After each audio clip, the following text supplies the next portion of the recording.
শাকিব খান অভিনীত cinema Rockstar এবার মুক্তি পাচ্ছে ওটিটিতে 22 জুলাই রাত 12টা থেকে। সিনেমাটি চরকিতে দেখতে পারবেন দর্শক। এটি পরিচালনা করছেন আমজাদ রসু।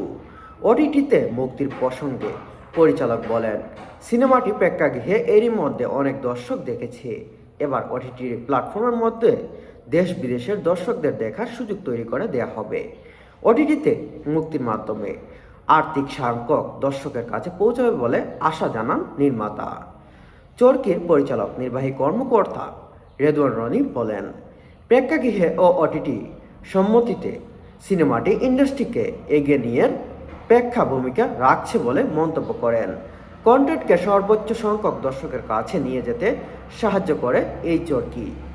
ভালো নির্মাণের সঙ্গে থাকার ধারাবাহিকতায় রকস্টার সিনেমাটির সঙ্গে চরকি যুক্ত হওয়া এবং কিছুদিন পরেই দেশ বিদেশের দর্শকরা সিনেমাটিকে ঘরে বসে দেখতে পারবে আশা করি।